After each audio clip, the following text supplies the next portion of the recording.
So Jared Kushner is now the new president and not Steve Bannon. At least that seems to be the symbol that Saturday Night Live put out during its opening segment this past week.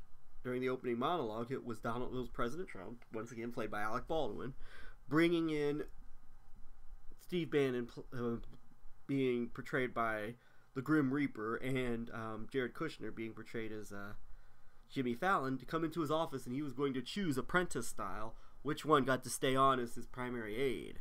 And just to play on the alleged controversy between Bannon and Kushner and all of that, which I'm going to get into in a minute, where there's tension between them and they're fighting for control of, basically for influence over Trump and the Trump wing and the Trump movement. So anyway, Trump, with a lot of comedy, makes his decision, and he's keeping on Jared Kushner. So Steve Bannon leaves the room, and in the previous skits with Bannon, aka Grim Reaper, Bannon would sit in the president's chair while Donald Trump would sit in a small chair to the side.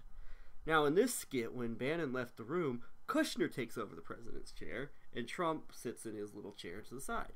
So I guess the symbolism of this segment was that Jared Kushner is now the president of the United States, and not Steve Bannon.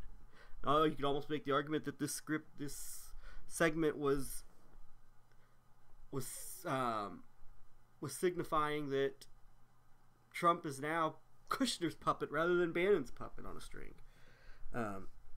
Either way, it was a play on the alleged rift between Bannon and Kushner, and you could say it was very symbolic. And I was thinking about this week because there's been a lot of talk within the alt-right, which is the more or less quote populist wing of the Trump movement that got him elected, because there were really three different wings, I think, that got Donald Trump elected. One was the mainstream establishment wing, and within the conservative movement, which was led by people like Sean Hannity and Rush Limbaugh. And their audience is mainly just generic Republicans who followed Fox News and followed Rush Limbaugh back when they were selling the worst lies of the Bush administration. And these people did not enter this election with any sort of understanding of the deeper issues within our society or the real complications of politics, much less just how screwed up our system is. And they were pretty much fed the same language that they've been getting fed for years by these Republican radio and TV hosts. And so they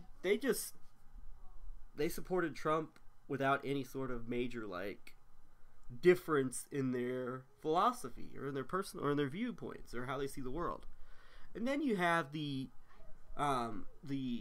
more conspiracy-oriented media, which makes up now a large part of the alt-right, and that would be, of course, led by outlets like InfoWars and Breitbart and WorldNet Daily and Drudge Report, where this is the playing to the people who are more or less have an understanding that there's a serious problem in our society, that the system's broken, and they tend to get their information from outlets like InfoWars and Breitbart and Drudge rather than Fox News or the aforementioned Rush Limbaugh or the other mainstream media outlets, traditional media outlets.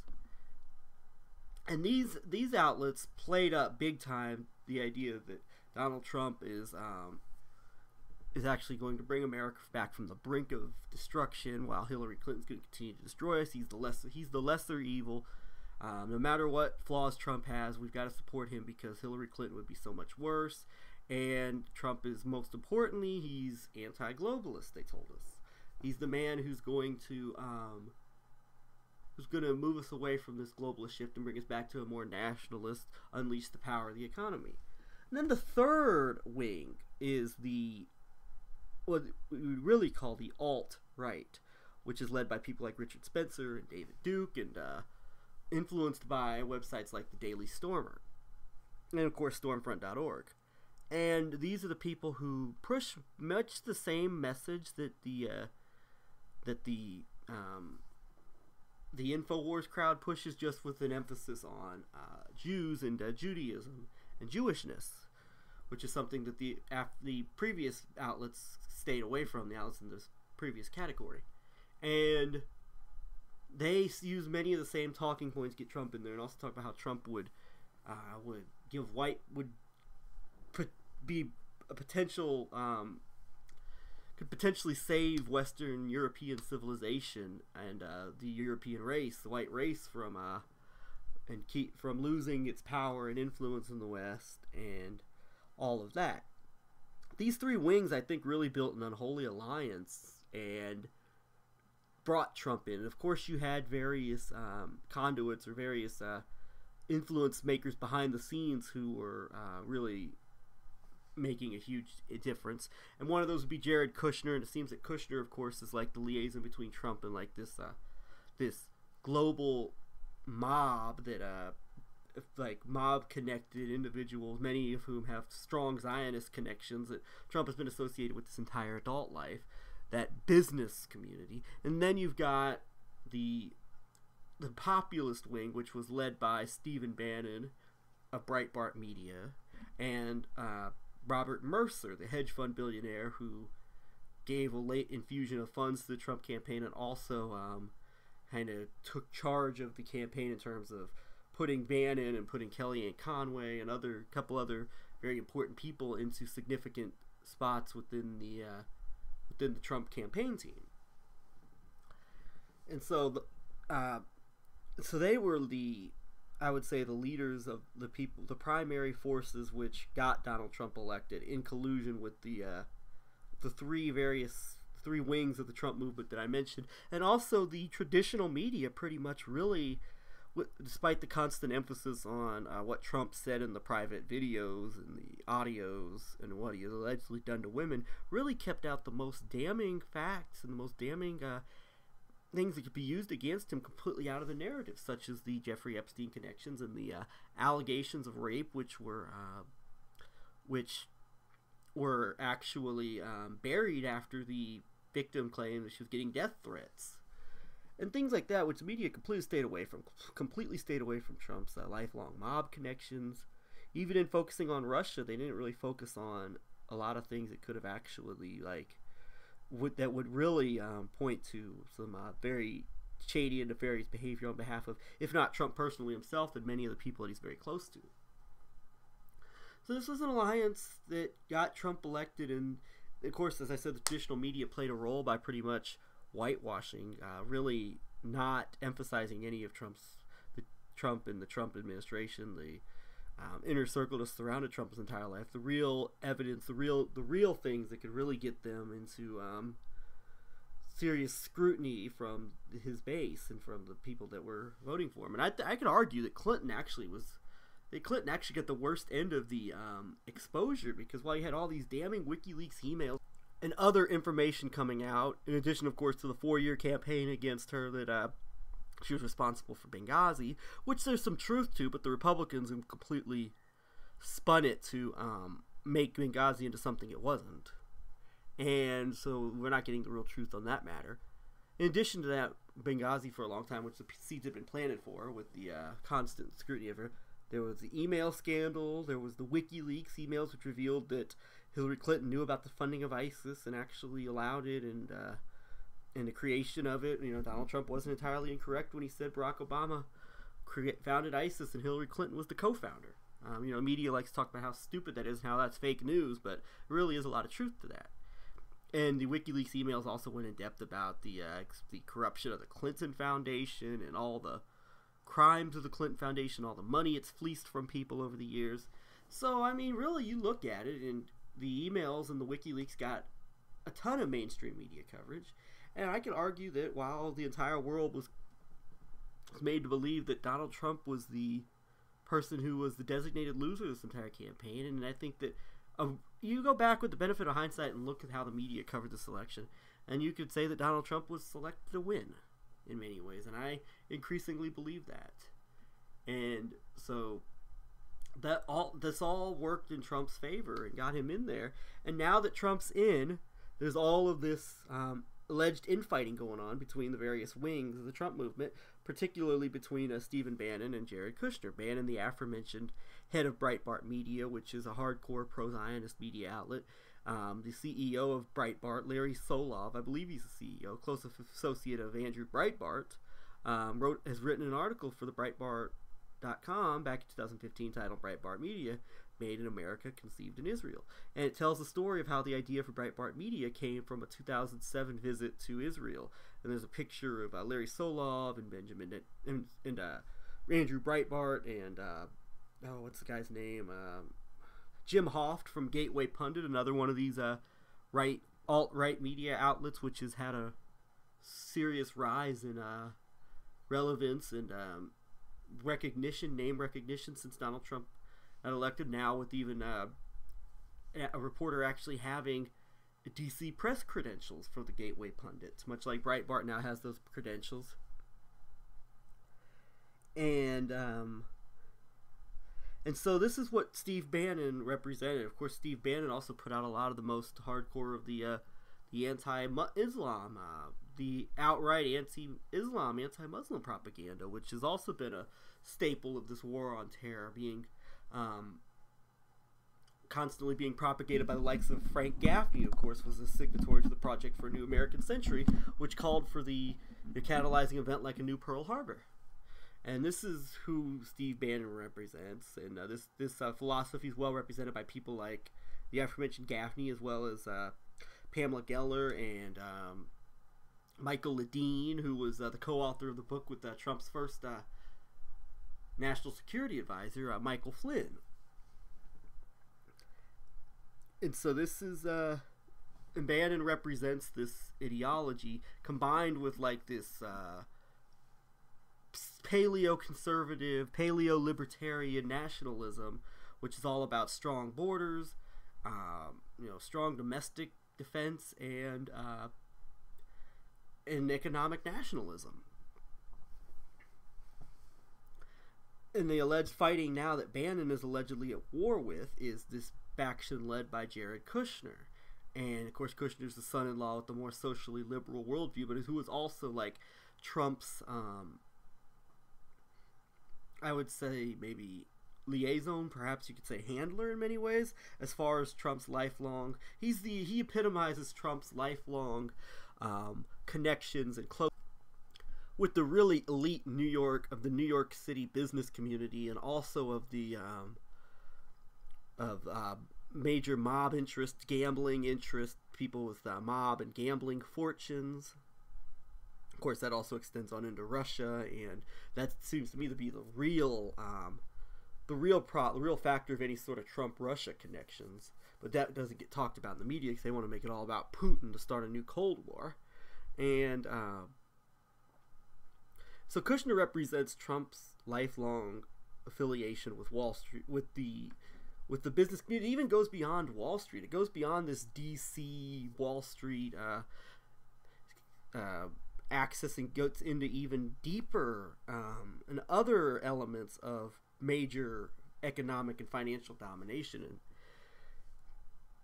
so the Bannon and Kushner, but also the Bannon wing, the Kushner wing represents a more of like the traditional business as usual neoliberal economics combined with, say, Bill Kristol style neoconservative ideology with a more socially liberal worldview as far as on domestic policies and on social issues.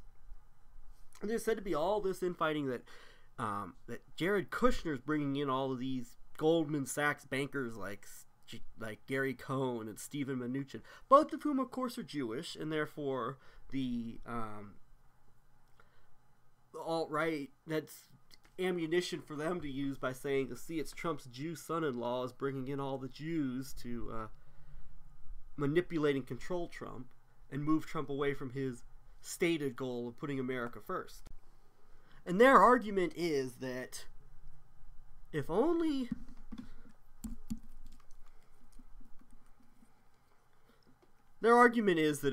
Trump would get rid of those evil Jews in his midst, and the Jewish globalists, and don't listen to the good non-Jew, the good goy Steve Bannon, and the other patriots, then everything would be okay, and we would be having an America First policy that would really have those Zionists shaking in their boots. But is this really true?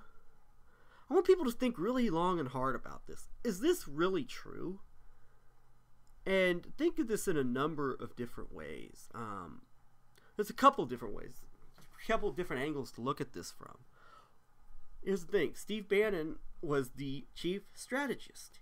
He was the guy who was to oversee the strategy and how the Trump administration would go about carrying out policy. And, he was involved in the decisions on all of these advisors that would come in, the people who would be taking over various posts within the cabinet. And, where was Steve Bannon when Gary Cohn was brought on to be his chief economic advisor? Where was Bannon when Steven Mnuchin was brought in to be the Treasury Secretary? Where was Bannon when, Mad Dog Mattis was brought in to be Defense Secretary? Bannon sat and watched all these and did not really lay a word of criticism in. I don't know, perhaps he did behind closed doors, but he certainly did it publicly. His media outlet and the other outlets that are very influenced by Breitbart were all talking about how Trump's bringing in the good Goldman Sachs bankers, and we've got nothing to worry about. Because as Roger Stone said on the Alex Jones show, Roger Stone, another very unsavory character, by the way, who has been completely rehabilitated into some sort of great patriot, which I assure you he's not. Roger Stone said on the Alex Jones show that Donald Trump's bringing in the good Goldman bankers, and that not everybody at Goldman Sachs is bad, and that Trump is only bringing in the ones who will do his bidding. And they're not going to do Goldman Sachs. They're not going to do what Lloyd Blankfein wants them to do, even his second in command, the vice president of Goldman Sachs, Gary Cohn. No, they're going to do what Donald Trump wants them to do, and by golly, they're going to put America first. So the narrative really quickly went from, see, we're getting in the good bankers, to, oh, look, it's these guys are betraying Trump's campaign promises and are betraying his mission and are trying to lead him into the wrong path and lead him down this path of pushing these globalist Zionist agenda rather than the America First agenda. And of course, the thing really about all this itself, of course, is that Steve Bannon himself was a banker at Goldman Sachs.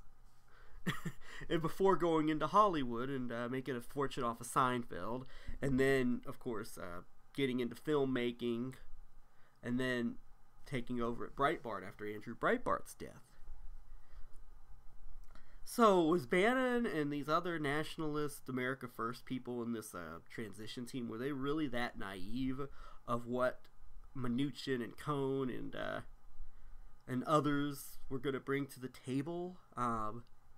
Were they really that naive, or is there something else at play here? Is it possible that perhaps, maybe, just maybe, these people were brought in and that all along these people knew exactly what they represented?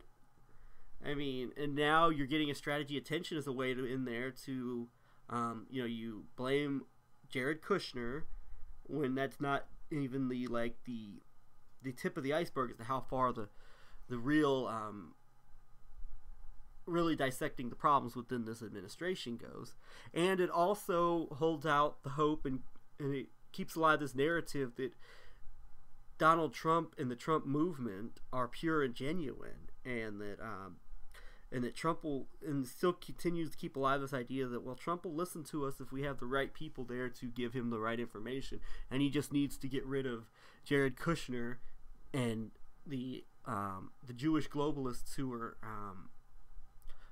were put in there by Kushner, and everything will be okay again, and we'll make America great again.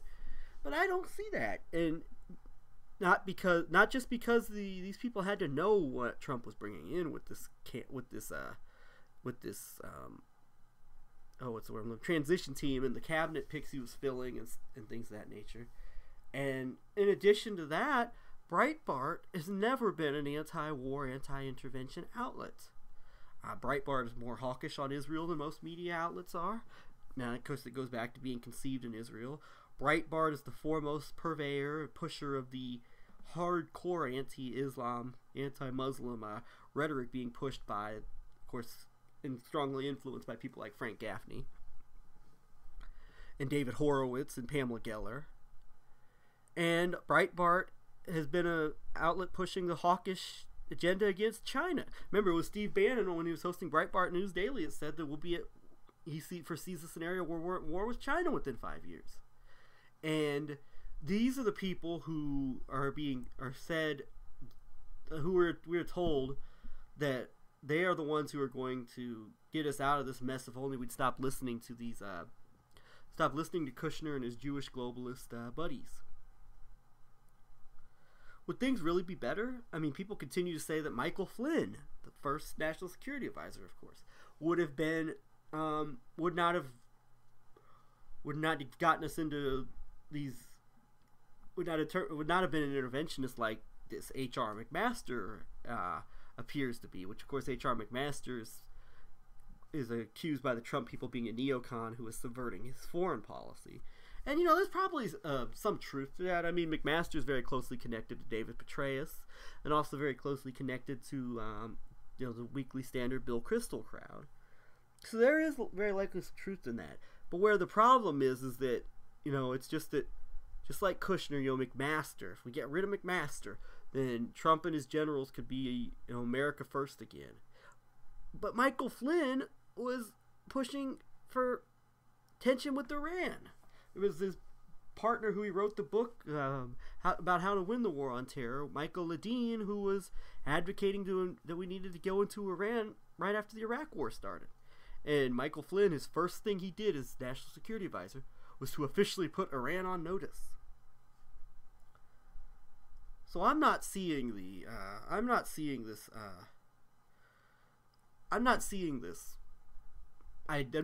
where Bannon wing would make America great again, while the Kushner wing is just trying to bring down Trump, and that the key is to get Kushner out and listen to Bannon. Because the way I see it is that Breitbart is represents the far right element of this power structure. Breitbart is pushing the harder wing of the war on terror narrative, keeping alive the initial lies which created the war on terror, while pushing an even harder line against Islam and Muslims than the more mainstream neoconservatives do.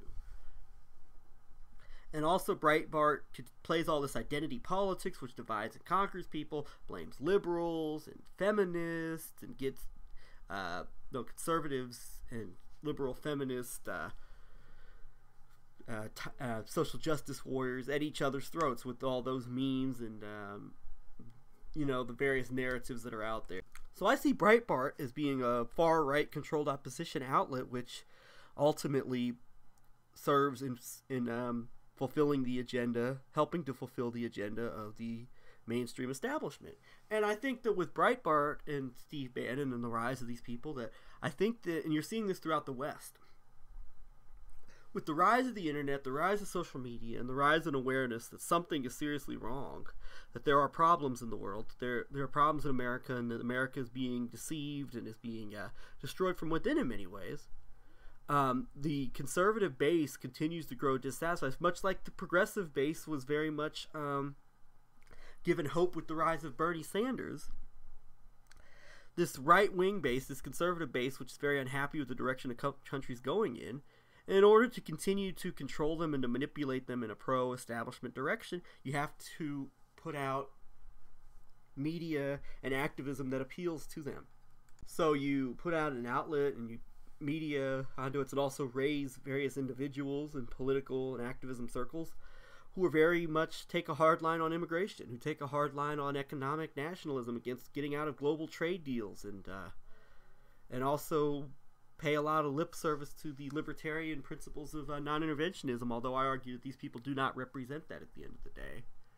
But you mix it in with continued support for Israel and Zionism and the continuation of the war on terror propaganda, and I get it's a long term, it is a very much a controlled opposition outlet, and I make the argument that based on the evidence that I think is out there, that Steve Bannon and the people around him that are the ones who were supposedly the good guys in this whole Trump administration battle with the Kushner wing, that my gut tells me that this was all like this all very likely may be staged, and there's just a lot of that there's a lot of things going on to manipulate and to continue to fool the Trump base by thinking there are people in the administration who are trying to do something about changing the course and changing the direction.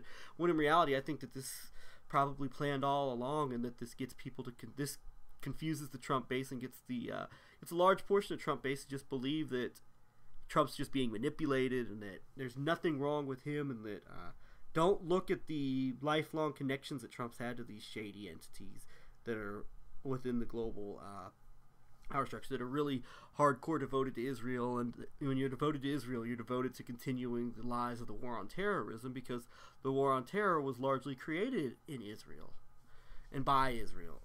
And so I think the evidence says that this is just likely very much a manufactured operation, and that the Bannon wing knew exactly what these people were going to be brought to the table, knew where they were going to be leading direction. And you put out this strategy of tension that, you know, the Bannon wing is at the throats of the Kushner wing, and you've got a ready-made story that keeps the Trump base just right in there within the Trump sphere, and they just they have their people out there like Roger Stone telling you that if you just simply listen to the right people, then you'll be able to win this battle. And of course, you know, then the further right elements like David Duke are saying just get rid of Jared Kushner and everything will be okay. But the continued the constant between these where these different elements within the Trump base constantly agree on. The constant reinforcing point they make is that we can't give up on Trump. We have to try to continue to influence him, because he could do the right things if we get enough people out there to spread the word to him and make him aware of how he's being deceived. So that's what I ultimately think. But let's throw out another scenario here. And this is the scenario that, yeah, perhaps there is some very real tension within the administration. But I'm also going to make the argument that this is not what it would seem to be either. If there's any real tension in the administration, it's not because one wing or the other represents good and the other represents bad. It's just dueling elements, dueling narratives, dueling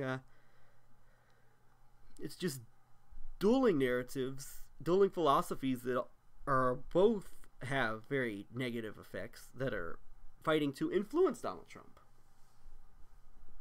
But you portray Bannon as being a patriot, and you portray the other element as being problematic. But I think that, you know, if there's any tension here, there may be differences in how these various people want foreign policy agendas carried out. I don't think there's any difference on Israel, because I think that's where a lot of these people absolutely come together. But even if there is a major tension involved, I don't see anything happening, because this Steve Bannon, Robert Mercer wing played way too influential of a role in getting Donald Trump elected that nothing's going to happen to those people, I don't think. And if it does, you know, it could be a fall guy scenario, but they're not going to be punished or have like too much happen to them, because they played too important of a role in getting Trump elected, and there's no telling what kind of information some of these people could expose if they truly felt like they were done wrong by people in the Trump administration who don't like them. But ultimately, at the end of the day, I think and this is things that need to be debated, but none of these people on the alt-right or in the Alex Jones circles will debate any of this information. They won't even talk about the type of swamp that Donald Trump has been surrounded by his entire life at the very highest ranks within the New York business elites, financial elites. These are the kind of conversations that need to be had. We need to be looking at all of the evidence that's out there about Donald Trump, who he has represented his entire life, who he has surrounded himself with, what the various bases within the Trump movement actually do represent. And we need to ask ourselves, was Trump what some of us thought he was all this time? And I honestly think that a real evaluation of all of the evidence and all the facts out there about Trump I think the answer is a resounding no. But it needs to be discussed. And it needs to be discussed because people need to be having a more critical, need to be thinking more critically about all of this with the Trump movement going on, because we wouldn't be giving anybody else this kind of benefit of the doubt. Only someone who's had the cult of personality within the right, like Trump has, gets this kind of benefit of the doubt, no matter what. And it's a very dangerous benefit of the doubt to give with, because under Trump, it seems like we've got a very real chance of getting into another major war, or two, who knows. But with his support base constantly apologizing for him and making excuses for him and trying to justify or trying to absolve him of any sort of moral responsibility for any criminal acts committed under his presidency, and instead just blaming the advisors, blaming Kushner, blaming whoever, it makes it that much more dangerous. We've got to hold these people accountable. You can still have some positive feelings about Trump. You need to be skeptical and really wanting to hold these people's feet to the fire, not just taking what they say at face value, not taking what Sean Stone or Roger Stone or Laura Ingraham or Ann Coulter or heaven forbid Sean Hannity. No, don't take them at face value when they say that we just need to keep giving Trump a chance and try to influence the good people to pursue the right policies. Or, David Duke, Alex Jones, Richard Spencer, Mike Cernovich, Paul Joseph Watson, whoever, Matt Drudge. We've got to be more critical and more, scrutinize these people more. And I think a look at the backgrounds of the people who I named, and you'll have good reason to be more skeptical and critical of them. But this conversation needs to be had, and I just think that there's strong evidence which says that this whole Trump movement is not what people have made it out to be, and that all this infighting is not what it's made out to be either, and that at the very least, this idea that Steve Bannon represents the positive alternative to the liberal Zionist globalism of Jared Kushner, I think is just a very misleading, dangerous in many ways argument to make. And right now is a time when we need to be more critical than ever of what the alternative media is telling us. But unfortunately, people are listening to the alternative media more than ever, and we've actually living in an era where where you've got the Fox News Rush Limbaugh listeners are almost indistinguishable from the InfoWars, people who follow InfoWars and Breitbart and Drudge Report, the sites that are supposed to be the counter to what the mainstream establishment tells us. So I'll just say, keep an open mind. Don't close yourself. Don't listen to any specific outlet or any specific individual, including myself. And don't take these people at face value who have long proven track records of deception and of promoting dangerous propaganda at face value when they say that Donald Trump is going to do this, or this, and that he just simply needs to be kept on the right path. Don't listen to them, because what happens if the swamp is completely refilled, which I think it already has been, and Trump completely sells out the base and completely backtracks on the campaign promises he made. He's already done a lot to get to that point. What are we going to do when there's another war or two? Are we going to end up as being waged under the watch and under the orders of Donald Trump? Are we, as the old Who song goes, are we going to be fooled again? It's just like when the progressives fell for Obama and then had all kinds of buyer's remorse, at least the more principled progressives.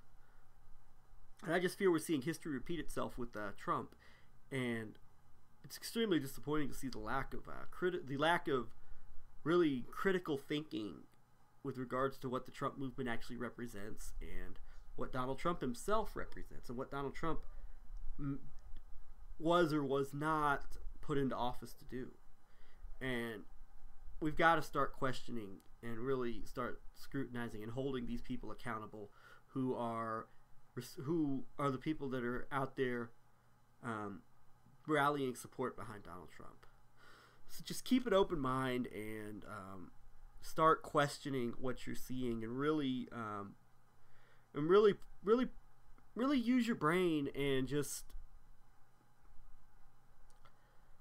don't buy hook, line, and sinker this idea that everything's okay and that Trump's just being misled, and if he's led by the right people then everything will be okay, because that's just not how it is. Thank you.